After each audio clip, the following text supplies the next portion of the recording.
Bottom of the third inning here at Forwich Field.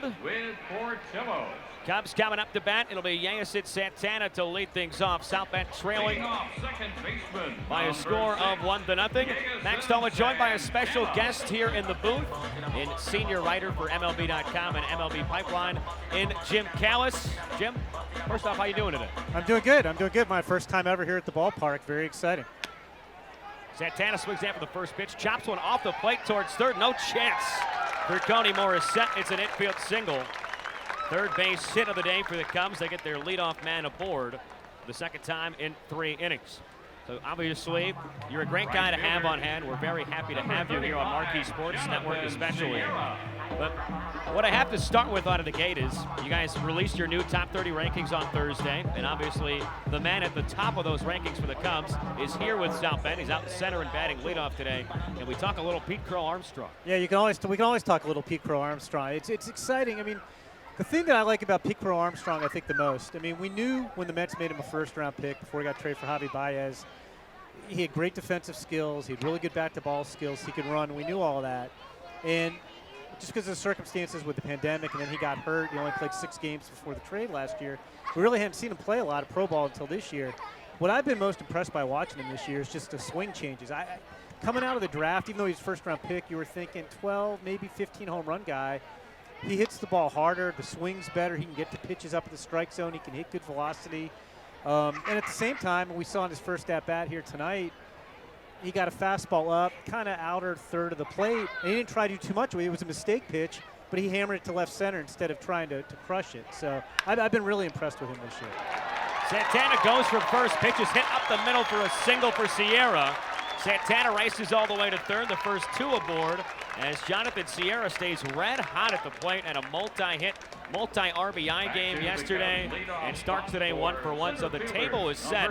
Men at first and third here in the third inning. Cubs trail 1-0, but here comes that man in Pete Crow-Armstrong. So the last time you saw PCA was back, at least in person, in the Futures game, correct? Exactly, yeah. I saw him in person. First time I saw him actually was at Wrigley Field in the old Under Armour High School All-America game. But like I saw him at the Futures game in July, and it was kind of similar to the first at-bat tonight. He was facing Wilmer Flores of the Tigers, got a 95-mile-an-hour fastball in the outer half, and went the other way for a double. Well, look at that. This one smoked out to shallow right field. That's down for a base hit. Cubs will tie it up. Santana scores on the RBI single from PCA. Another good piece of hitting there. That looked like that was a changeup up, and he just turned on it. Well, you got to say, for starters, you can't have been better luck at this point. The Cubs are 3 for 3 at the plate with you in the booth here.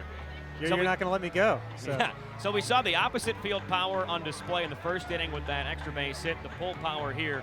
I think everybody expected him as a pro here in the minor leagues, and you know, as he progresses.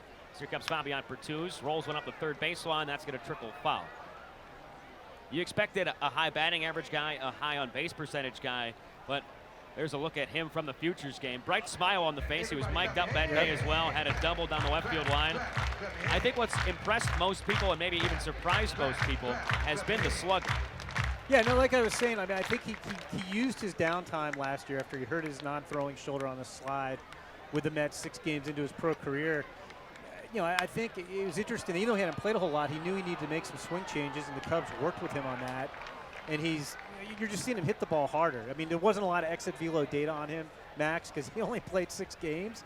But he's hitting the ball harder, and he's, like I said, he's catching up to good velocity, which he didn't do as much as an amateur.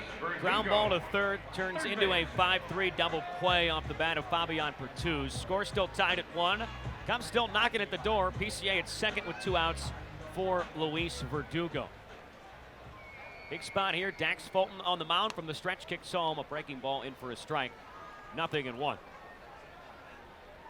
So for a guy like PCA, you know, he grew up a Cubs fan. He grew up a huge Javi Baez fan, and then he's traded for Javi Baez. What was your thought when that trade went down? Might have to get to it next inning as this one's hit weakly up the third baseline. Nice play by Morissette. Off balance throw in time over to Zubia.